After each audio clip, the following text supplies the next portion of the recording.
The automotive world is in the middle of a reckoning, and nobody saw it coming from this direction.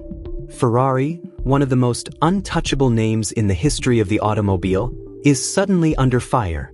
Not from regulators, not from a rival brand, from its own fans. Independent builder Matt Armstrong recently completed a full restoration of a wrecked Ferrari.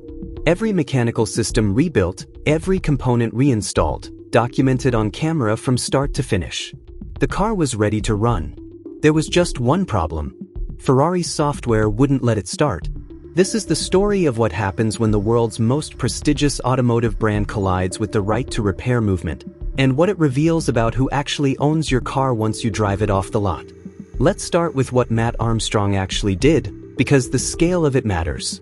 The car in question came to Matt as a crash-damaged wreck. The kind of damage that Ferrari publicly maintains can only be properly repaired inside their own factory, by their own certified technicians, using their own proprietary tooling. Ferrari's position has long been that their vehicles are simply too complex, too precisely engineered, to be safely rebuilt anywhere else. Matt Armstrong rebuilt it in his garage, with his dad helping, and a single cameraman rolling the whole time.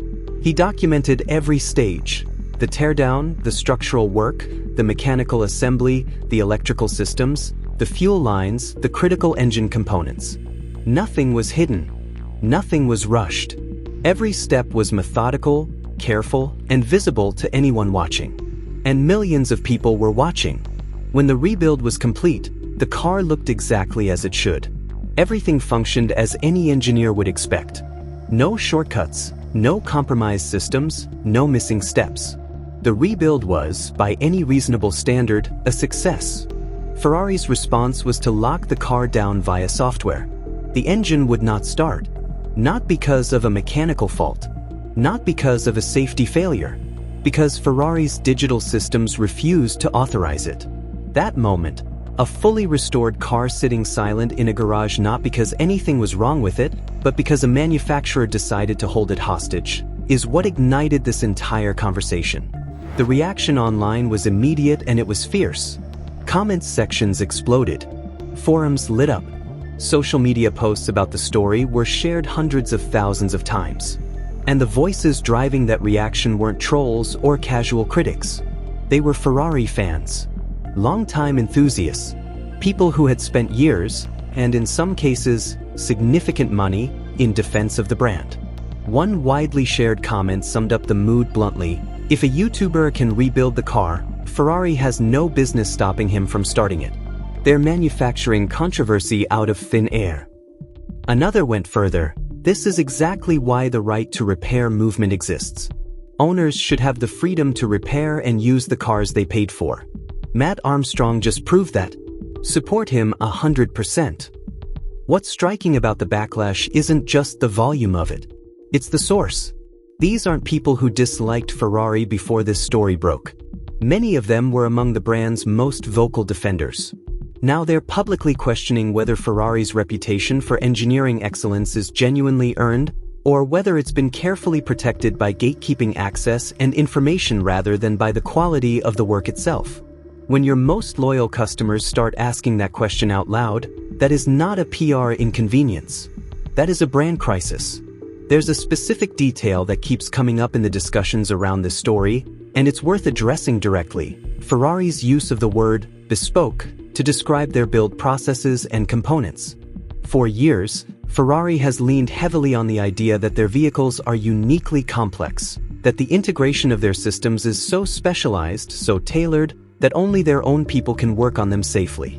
Matt Armstrong's rebuild didn't just challenge that claim.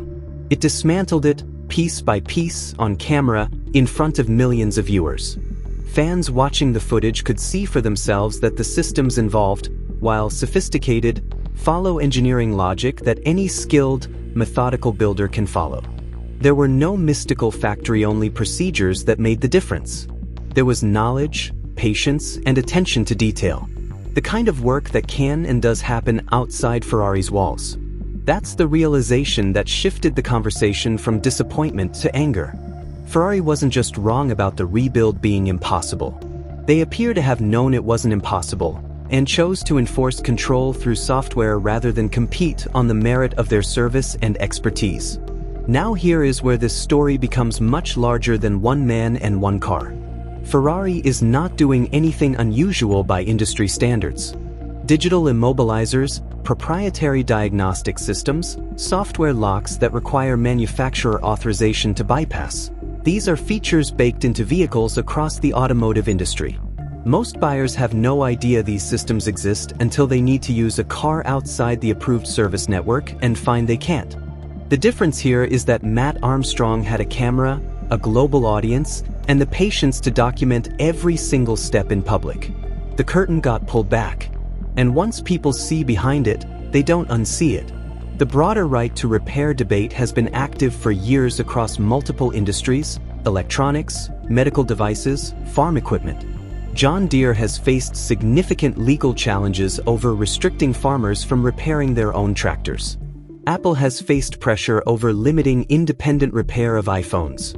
But the automotive space has largely avoided the same level of scrutiny, partly because the complexity of modern vehicles makes the issue harder to communicate to a general audience. Matt Armstrong just made it very easy to communicate. You bought the car. You rebuilt the car. And the company that sold it to you decided you're not allowed to drive it. That's a sentence anyone can understand. So where does Ferrari go from here? Their options are limited, and none of them are comfortable. If they stay silent, the story continues to grow. Every new update from Matt's channel becomes another news cycle. Every day the car sits unable to start is another reminder that a privately owned vehicle is being held under remote corporate control. Silence, in this context, reads as guilt. If they respond publicly, they have to justify restricting the use of a vehicle that its owner paid for, legally acquired, and lawfully restored. Any explanation rooted in safety falls apart given what the rebuild footage shows. Any explanation rooted in intellectual property or brand protection is going to raise serious legal and ethical questions about the limits of manufacturer control over sold goods.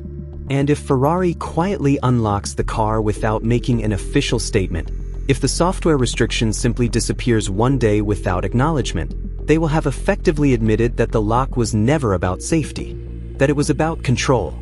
And that is the one concession they absolutely cannot afford to make, because it validates every criticism that has been leveled at them throughout this entire episode. There is no clean exit from this. Every path forward costs Ferrari something. What Matt Armstrong has done goes beyond proving that a Ferrari can be rebuilt outside a factory. He's made a legal, ethical, and philosophical argument, not with words, but with footage, bolt by bolt, system by system, hour after hour of documentation that the public can watch, rewatch, and share. The argument is simple. If you can buy it, you should be able to fix it. If you own it, you should be able to use it. And no software lock, however sophisticated, changes the fundamental nature of property ownership. That argument is now in front of millions of people who had never seriously thought about it before. Some of them own Ferraris.